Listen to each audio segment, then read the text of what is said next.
How familiar were you with what he was doing at Montana? Obviously, you have the connection with Mike Montgomery. You said you recruited Trace. How familiar were you specifically with what he did on the court with the Grizz?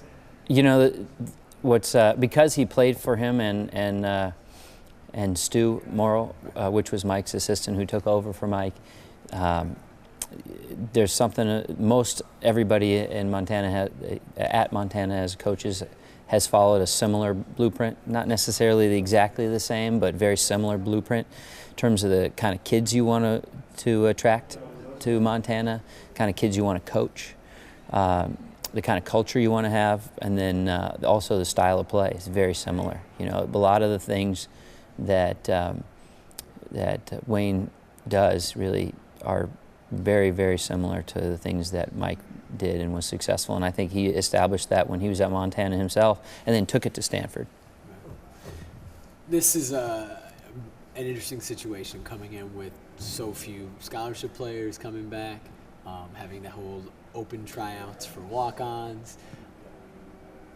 That experience, first of all, the open tryout experience, what was that like for you? Had you ever had to do something like that in your coaching time? We did that actually when I was at San Diego State. Okay. It was very similar. I think it was a great chance for us. You know, one of the things Wayne has put a big emphasis on is really making this program, you know, reaching as many people as we can. We've talked about reaching former players. We've talked about reaching out to former coaches. We talked about the alumni and boosters and people on campus. Well, the other thing is we got to get the students here, you know, and we've talked about how we want our players. Get yourself involved with the other students. And I think from our perspective, it allowed us to interact with these kids. You know, we talked about this. Not every kid really necessarily had all the ability to maybe to even compete and help us in practice, but for them having that experience, you know, to be coached by Wayne Tinkle and the college staff, to take a day, it was, you know, to them, it was like a dream come true. I can't tell you how many of those kids, even though they didn't necessarily make the practice squad, came up to me at some point when I saw them on campus and said, "Hey, Coach, thank you for the opportunity." You know, and those are going to be guys too. They're going to be rowdy rooters with their face painted and crazy going to all the games and all that stuff. So, you know, I think that's really important, especially in a college town like this. How do you view? How do you approach this season as a coach? You guys are picked last in the Pac-12. Are you approaching it as we're going to surprise some people, we're going to have a chip on our shoulder? Or are you approaching it as we're building longer term than just this year here? Well, I think you can't worry too much about where your ranking and all the other stuff are. Obviously, your really end goal is where you finish.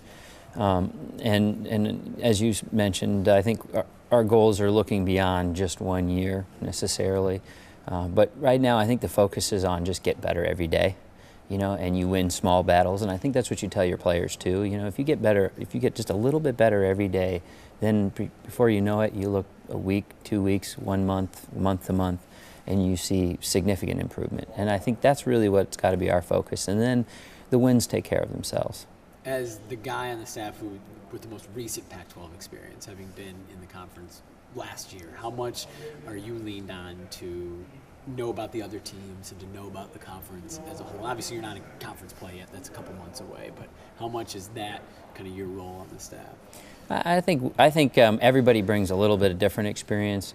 You know, Kerry Rupp coached at Utah. It's himself, so he's been in the league. You know, I think you know, maybe learning each individual team, I might have a little bit of an advantage, but we got a tremendous amount of experience as a group, you know, and everybody brings different things to the table. You know, right now, you know, the league is so far down the line right now. You know, we haven't played our first game yet, so I guess we'll cross that bridge when we get to it. But you know, I'm hoping that my experience will definitely help us down the road. I was talking to Chai, who was very open about what happened and his that day and waking up in the hospital. What was it like for you and for the staff?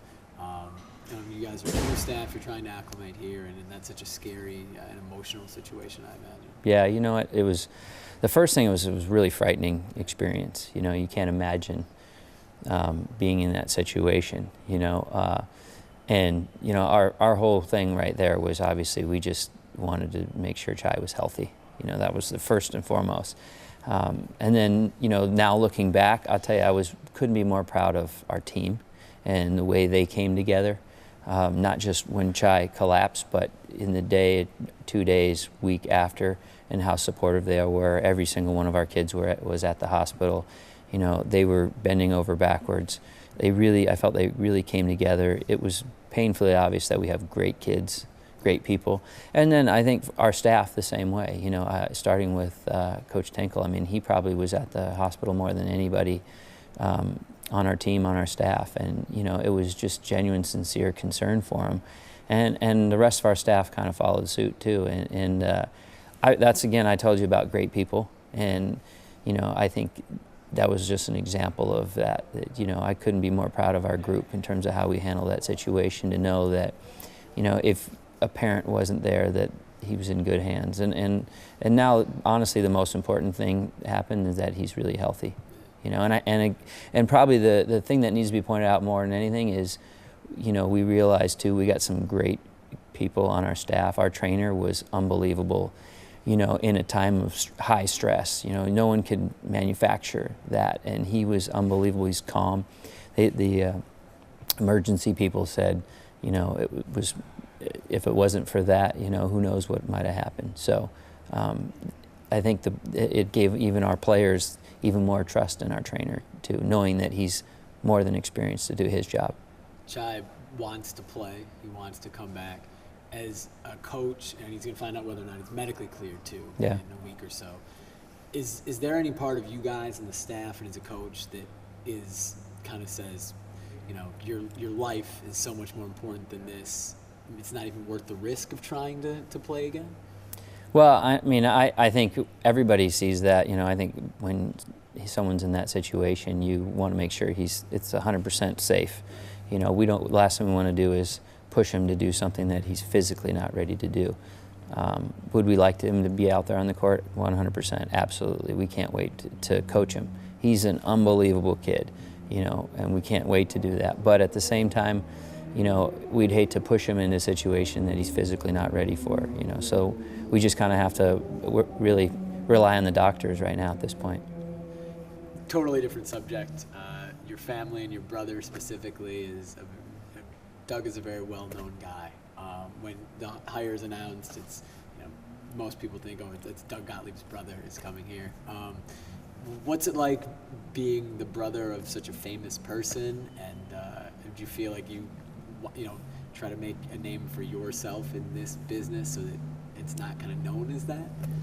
I never really thought about that too much, to be honest, because I'm the son of a coach. So, I think that was something that was apparent when I first started coaching before Doug ever got into TV. But I realized, I didn't want to be known as Bob Gottlieb's son, because my dad was a successful college coach and AAU coach. So I knew that I had to establish my own identity then. And, my brother and I are extremely close. We talk all the time, almost daily.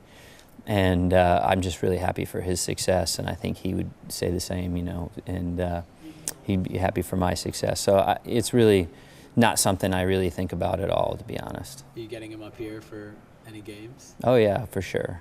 Yeah, he'll come up for some games, and hopefully he'll just come up for fun. We both have young families, and we'd like to get our kids together. So it won't be too long before I'm sure he'll be at some Beaver games. Is he based in New York?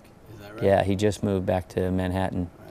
So actually we play Quinnipiac, at Quinnipiac right before Christmas, and I know his whole family will be at that Quinnipiac, and we play Oklahoma State in a couple weeks. Okay.